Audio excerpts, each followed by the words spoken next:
Maison Adam. Bonjour tout le monde, je présente aujourd'hui notre analyse du nouveau projecteur QB1000 d'Epson. Et ce qui est intéressant avec les projecteurs cinéma maison d'Epson, c'est leur très bon rapport qualité-prix. C'est-à-dire qu'ils positionnent généralement ces projecteurs cinéma dans une gamme de prix inférieure à ceux de ses principaux concurrents qui sont Sony et JVC pour des caractéristiques similaires. Ce qui est intéressant aussi avec le nouveau QB1000, c'est que c'est une première incursion depuis longtemps pour Epson dans une catégorie qu'on pourrait appeler projecteur cinéma mais de très haute performance. Par rapport à leur meilleur modèle actuel, qui est le LS12000, Epson, avec le QB1000, a entièrement revu le bloc optique, qui permet une mise au point qui est encore plus précise. Epson a aussi développé un nouveau processeur d'image qui offre des tonalités de couleurs encore plus variées et une luminosité de 3300 lumens, tout en maintenant un taux de contraste très élevé. Ça, 3300 lumens mesuré avec les couleurs pour un projecteur cinéma maison, c'est quand même pas banal. Enfin, pour l'évaluation, on a aussi pris le temps de le comparer au modèle Sony VPL XW5000. Je précise aussi que le projecteur QB1000, c'est pas un projecteur qui se veut multimédia. C'est-à-dire que contrairement au modèle HU810 de LG, par exemple, le projecteur d'Epson n'intègre pas de fonctionnalité intelligente. C'est vraiment un pur projecteur cinéma où l'attention a été mise d'abord et avant tout sur les performances visuelles et tout ce qui l'entoure, comme par exemple la motorisation de l'objectif pour ajuster parfaitement l'image à la toile ou encore à la présence de nombreux réglages pour ajuster les couleurs le plus précisément possible. Cela dit, sorti de la boîte, la plupart des modes d'image sont déjà très bien ajustés, mis à part peut-être le mode dynamique. Pour ce qui est des connectiques, c'est assez classique, c'est-à-dire que comme ce type de projecteur est accompagné la plupart du temps avec un récepteur cinéma maison, on trouve principalement deux entrées HDMI 2.1 pour une résolution jusqu'à 4K à 120 images par seconde et aussi une prise trigger pour commander par exemple une toile motorisée. Bon, maintenant, si on rentre dans le vif du sujet, la qualité de l'image, il faut savoir que pour évaluer la qualité d'image d'un projecteur, on prend principalement en compte la définition de l'image, la reproduction des couleurs, la profondeur des contrastes et bien entendu la luminosité.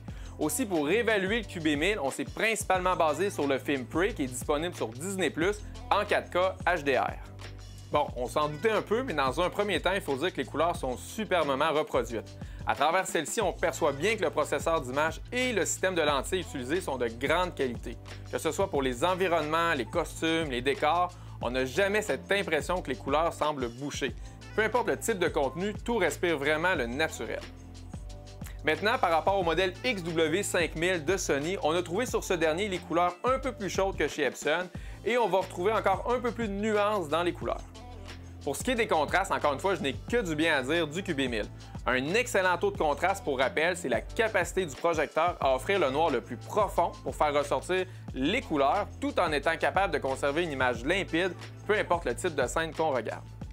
Encore une fois, si on compare les contrastes avec le modèle XW5000 de Sony, le QB1000 d'Epson ne va pas présenter des noirs aussi profonds que le modèle de Sony. Par contre, il se montre beaucoup plus performant pour ce qui est de donner du volume et du détail aux images dans les scènes sombres, mais aussi pour mettre de l'avant les effets de lumière.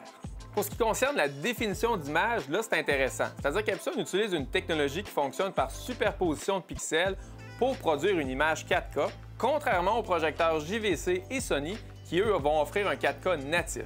C'est une décision stratégique pour Epson et c'est ce qui leur permet probablement d'offrir leur projecteur comme le QB1000 à 3300 lumens à un prix inférieur aux projecteurs JVC et Sony qui présentent une luminosité similaire.